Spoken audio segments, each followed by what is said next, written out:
북한에서는 제일 중요한 게 이제 당이잖아요. 당.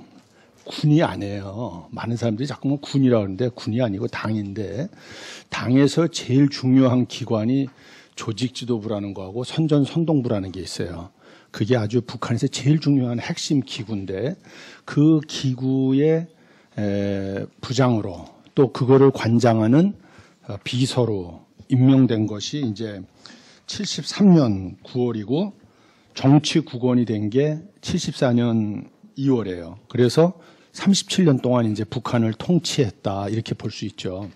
근데 죽었어요. 죽고 난 다음에 많은 사람들이 김정일만 죽으면은 통일될 거라고 그랬잖아요. 그래서 이제 김정일 죽여달라고 기도하는 분들도 있었는데, 저는 그렇게 하면 안 된다고 그랬다가 굉장히 오해를 많이 섰죠.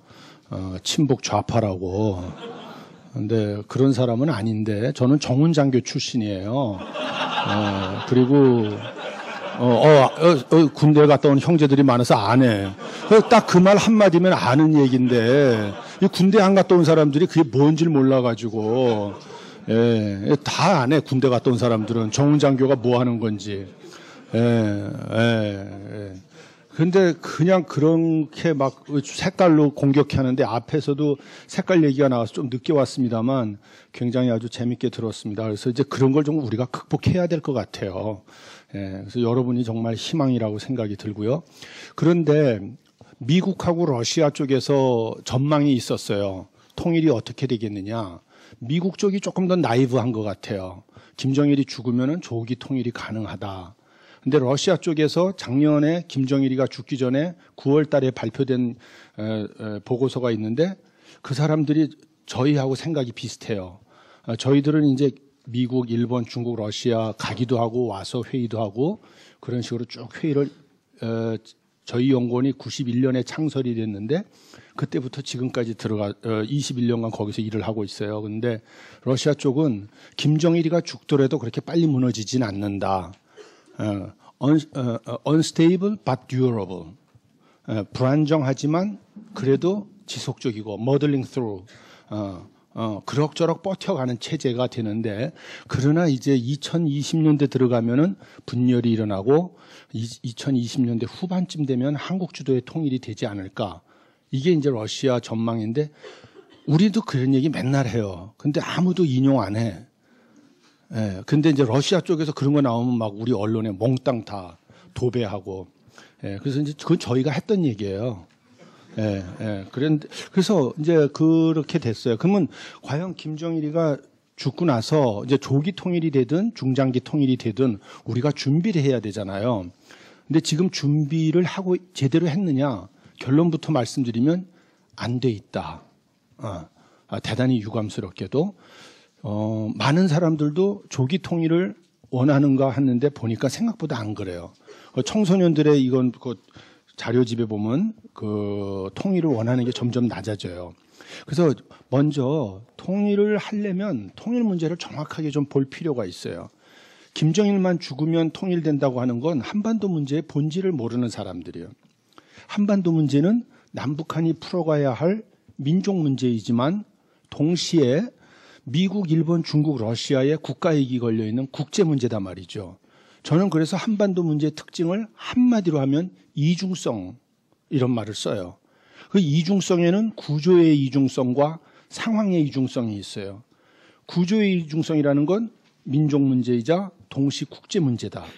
또 한반도 통일 문제는 평화를 유지하는 현상 유지의 문제이자 질서를 바꿔나가는 현상 타파의 문제이다. 그런 이중성이 있다 이거예요. 북한은 우리하고 적이지만 동시에 통일을 이루어갈 동반자다. 근데 진보는 동반자만 강조하고 보수는 적만 강조하고, 북한 연구자들은 북한만 강조하고 국제주의자들은 미국만 강조하고, 통일 지향자들은 통일만 강조하고 평화주의자들은 지금만 강조하고. 이해가 되시나요? 그런 어떤 그 편파적인 관점을 가져서는 안 되겠다. 한반도 문제의 구조적 이중성 때문에 균형 감각을 갖는 게 굉장히 중요하다. 저는 그게 앞 시간에 균형 감각을 가지려면 성령님이 임하시면 재산을 판다 그랬는데 저는 성령님이 임하셔야 균형 감각이 있을 수 있다고 생각하는 거예요. 성령님이 임하지 않으면서 이런 일을 막 해버리면 극단으로 달리는 것 같아요. 좌파 극단이든 우파 극단이든. 그래서 말씀의 기초에서 성령님의 인도하심을 받아서 균형 감각을 갖고 통일 문제를 봐야 된다. 또 하나는 상황의 이중성인데 글로벌 레벨에서는 분명히 소련이 세계 공산주의 체제가 무너졌지만 아직도 한반도와 동아시아에 있어서는 수령제 사회주의 국가인 북한과 개혁방적인 사회주의 중국이 있다. 그러니까 그러면 탈냉전적 자세를 견지할 거냐, 냉전적 자세를 견지할 거냐. 둘 다 아니고 균형적 자세를 견지해야 된다. 자, 그러면 이제 그렇게 이중성 문제를 봤다면 북한이란 나라를 어떻게 볼 거냐. 김정일이가 죽었을 때도 또 여전히 울어요. 많은 사람들은 또 집에서 뭐 웃었다는 또 막 그런 주장도 하는데, 예, 저는 북한이라고 하는 정치 체제는 한마디로 하면은 공산주의 국가다. 공산주의 국가는 뭐냐? 아까도 말씀드렸지만 당이 국가를 이끌고 가고 있는 체제다. 당이 국가를 이끌고 가는 체제. 이게 굉장히 중요한 포인트예요. 우리는 자유민주주의 국가이기 때문에 국민이 국가를 이끌고 가지만 북한은 공산주의 국가이기 때문에 당이 국가를 이끌고 간단 말이에요. 근데 공산주의 국가들이 많이 있는데 북한의 공산주의는 조금 달라요. 수령제 공산주의 국가예요. 수령이 당 위에 있어요. 그러니까 국가 위에 당 위에 수령. 국가의 규범은 헌법, 당의 규범은 규약. 그러면 수령은 뭘로 끌고 가나? 하나님의 말씀처럼 수령은 교시를 끌고 가는 거예요. 그래서 이북은 우상 숭배 체제라고도 볼 수 있는 거예요. 여기서 우리 사회는 우상 숭배 체제 아닌가요? 나는 우리 사회도 우상 숭배 체제라고 보는 거예요. 왜? 저는 물신주의 사회라고 봐요. 우리도 기본에 물질주의가 깔려 있잖아요. materialism. 근데 그 영어로 materialism은 유물론도 되잖아요. 북한의 유물론이나 우리나 물질주의나 똑같아요. 근본 정신은 제가 볼 때. 너무 심각한 얘기인데. 근데 우리는 이 물질이 돈이 하나님이 지금 돼 있잖아요.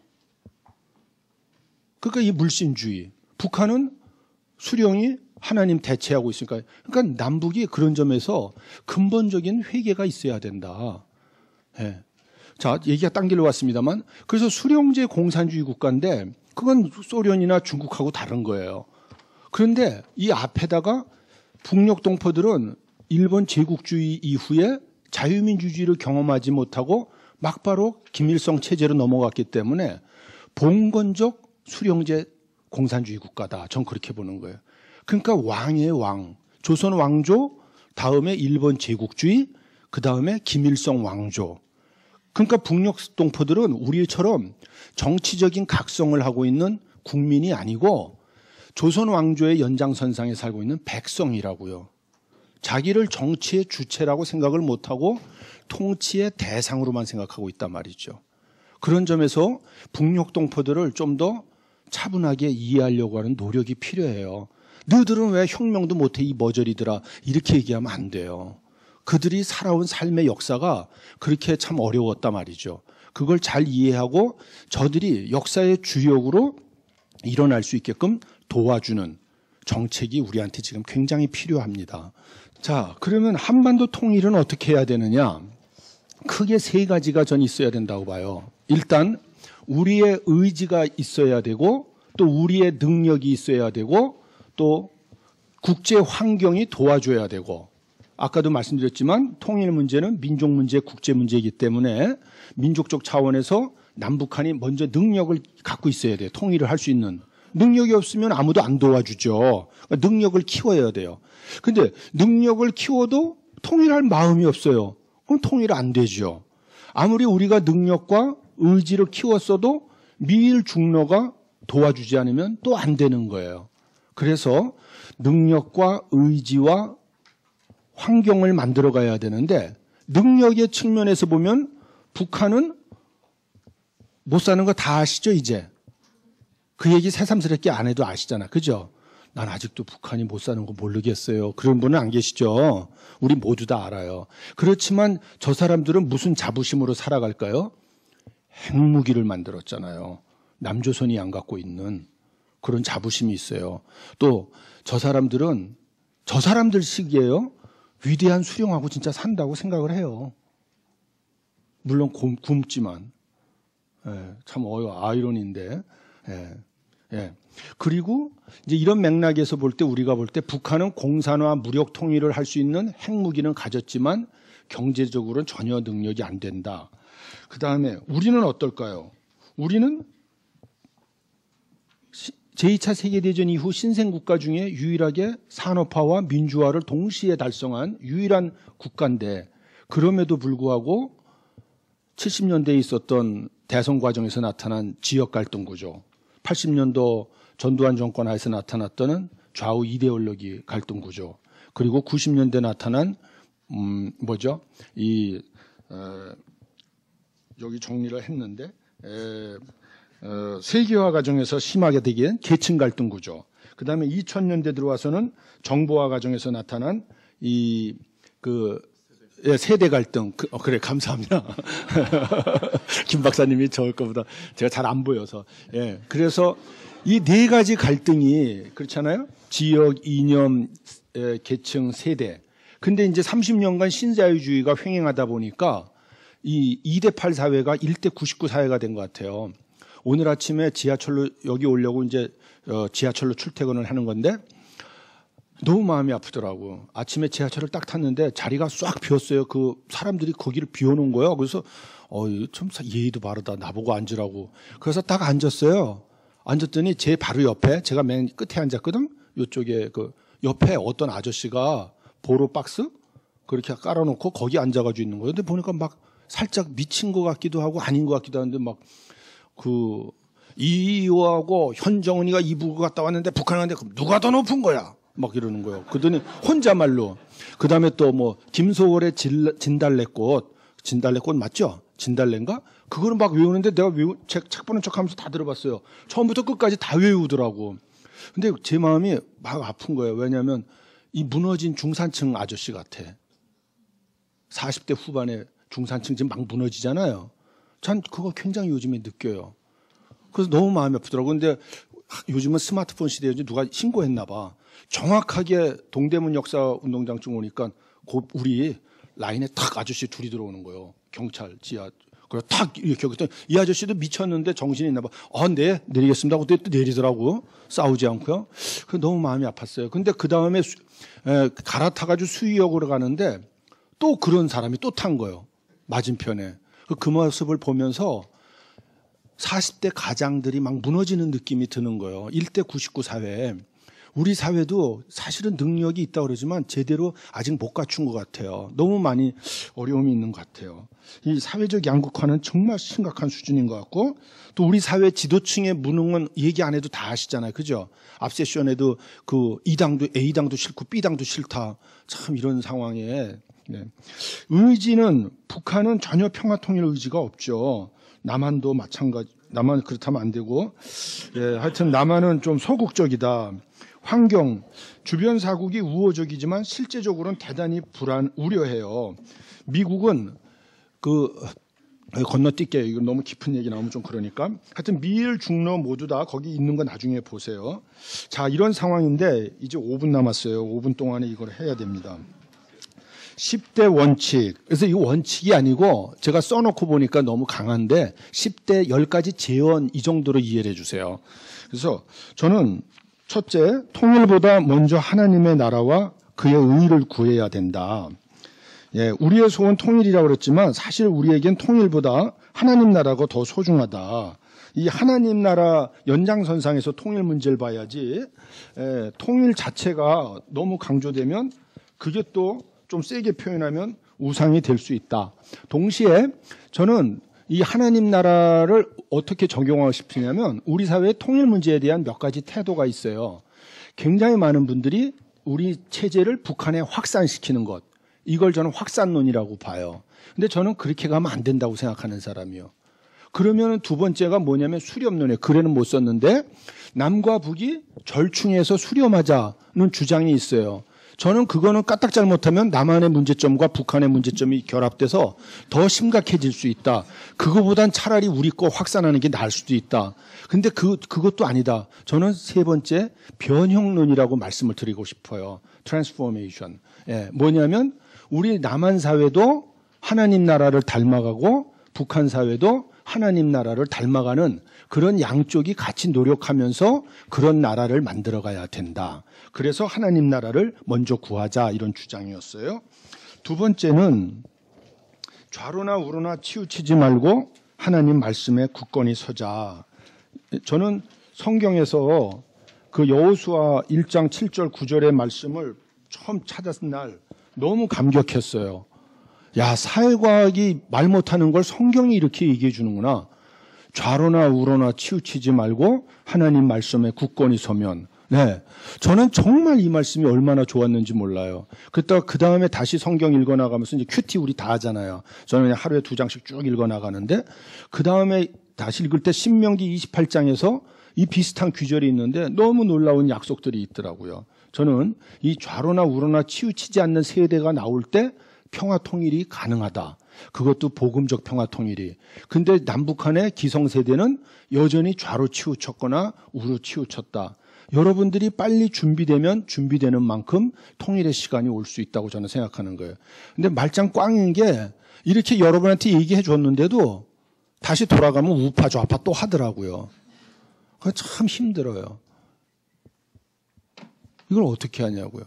분명히 말씀을 이렇게 했잖아요. 20년간 이 말을 전했거든요. 근데 이제 여러분들 조만간 여기서 다 갈라져. 어느 당. 이걸 어떻게 극복해야 될지. 저는 거기 있는 것처럼 지난 10년간 햇볕 정책하고 평화 번영 정책으로 좌편향했다면 이명박 정부의 지난 4년은 우편향했다고 저는 봐요. 이게 교회에도 그냥 반영돼 있어요. 북한 절대 지지론자들이 있어요. 교회 안에도. 또 하나는 북한 정복론자들이 있어요. 극좌와 극우의 이 극단적 인사들인데 이분들이 이데올로기적 관점을 강화하면서 이거를 성경 갖고 또 끌어다 붙여요. 제가 이제 좌우로 치우치지 말자고 그랬잖아요. 그랬더니 어느 교회에서 제 특강한 다음 날 다음 주에 어느 분이 그랬다는 거예요. 주님이 말세에 양은 어느 쪽? 염소는 어느 쪽? 그러니까 우로 치우쳐야 됩니다. 어떻게 허 박사의 그 얘기는 아주 잘못된 겁니다. 우린 다 우파 가야 되는 거다 그러셨다는 거예요. 그 말을 듣고 저는 목사님이 아니어서 답변을 못 하겠더라고요. 신학자들과 목회자들은 거기에 대해서 답변을 만들어 주셔야 돼요. 예. 예. 남또 얘기했는데 죄송해요. 세 번째, 현실을 넘어 미래 비전을 갖자. 저는 지금 21세기에 이런 G2의 시대가 된다 그러잖아요. G2의 시대 알죠? 그룹 오브 투 어느 나라하고 어느 나라입니까? 미국과 중국 시대. 근데 저는 G2가 주님의 관점이 아니고 저는 G3 시대다. 이렇게 또 미쓰리 뭐 이렇게 오해하더라고요. G3, G에서 그룹 오브 3. 그래서 미국과 중국과 유니파이드 코리아 통일 한국이 함께 세상을 이끌어가는 시대가 앞으로의 시대가 된다고 저는 확신하는 사람이에요. 근거 저 나름대로 그냥 성경에서 갖다 붙였어요. 아무도 그렇게는 얘기 안 하는데 저는 그래도 그런 시대가 열릴 거라고 믿어요. 가끔 저는 왔다 갔다 해. 그래서 그 김혜건 교수님이 가셨는지 모르겠는데 그 언젠가 그러시더라고요. 특강할 땐 특강만 하시고 이문식 목사님이 그러셨네요. 강의하면서 그 부흥회하지 말라고. 근데 제가 조금 이런 게 있어서 용서하십시오. 네 번째는 이제 지금까지는 의지의 문제라면 네 번째부터는 이제 능력의 문제인데 스마트 파워 아시죠? 스마트폰 요즘에 많이 그런 얘기하는데 이 말을 제가 기억하기에 제일 먼저 했던 분은 미국 하버드 대학의 케네디 스쿨 디인인 조셉 나이란 사람이 얘기했어요. 그래서 이제 부시 대통령이 너무 군사력만 갖고 21세기 세계를 끌고 가니까 조셉 나이가 소프트 파워도 병행해서 끌고 가라. 그래서 하드 파워하고 소프트 파워를 병행하는 걸 스마트 파워라고 그래요. 근데 우리는 미일 중로 우리를 둘러싼 4대 강국이 워낙 강국이기 때문에 스마트 파워만 갖고는 우리가 이길 수 없다. 그래서 그럼 우리는 어떤 힘을 키워야 되느냐? 저는 스피릿 파워를 키워야 된다. 그래서 저는 스피릿 파워와 스마트 파워를 합쳐서 호울 파워라고 생각해요. 호울 파워를 키워야 되고 바로 여러분들이 스피릿 파워와 호울 스마트 파워를 병행하는 그런 이제 새로운 세대가 될 거라고 그렇게 좀 격려하고 싶어요. 다섯 번째는 세속적 가치관을 넘어서 그리스도 십자가 사랑의 성경적 세계관에 기초하자 이런 말씀을 드리는데 이건 무슨 얘기냐면 북한을 용서하기 너무 힘들죠. 나쁜 놈들이죠. 뭐 그건 아주 천하가 다 아는 거예요. 그런데 북녘에서 2,300만 동포들이 70년 가까이 고통당하고 있다. 원해서 태어난 게 아니다. 그걸 생각한다면 저들을 어떻게 해방할 거냐. 대한민국은 자유를 강조하는 자유민주주의고 북한은 평등을 강조하는 공산주의 체제인데 이건 만날 수가 없어요. 결국 이 둘이 만나려면 사랑으로 만나야 됩니다. 그래서 불란서 대혁명이 자유, 평등, 박애예요. 근데 그 박애는 하나님이 없는 사랑이라. 그래서 그게 문제였던 거예요. 결국 자유와 평등은 사랑으로 연결이 돼야 되는데 인간의 사랑이 아니고 앞 세션에 김혜건 교수가 말씀하신 대로 하나님의 사랑으로 희생적 사랑으로 성령이 임하시면 그 사랑으로 우리 민족을 묶어낼 때 복음적 평화 통일이 가능하다. 여섯 번째, 조롱과 멸시를 넘어서 상생적 대북 정책 기조와 통일 대전략을 수립 실천하자. 보수 진영은 북한의 인권 문제를 엄청 강조하죠. 그거 해야 돼요. 이제 이렇게 얘기를 해야 저보고 친북 좌파라고 안 하는 거예요. 이제 분명히 여러분 다 들으셨죠? 인권 문제 분명히 해야 됩니다. 예, 그러니까 앞으로 저 친북 좌파란 말 하지 마세요. 그 다음에 인도 지원도 해야 돼요. 병행해야 돼요. 그런데 동시에 인간의 문제도 풀어야 돼요. 무슨 얘기냐면 이산가족 문제, 또 납북자, 국군 포로 문제. 그러니까 인권, 인도, 인간. 근데 더 중요한 게 있어요. 북한의 2,300만 사랑하는 형제자매들을 예수님의 품으로 돌아올 수 있게끔 인생의 문제를 풀어줘야 돼요. 그래서 인생, 인권, 인도, 인간 네 가지를 병행 추진해야 된다.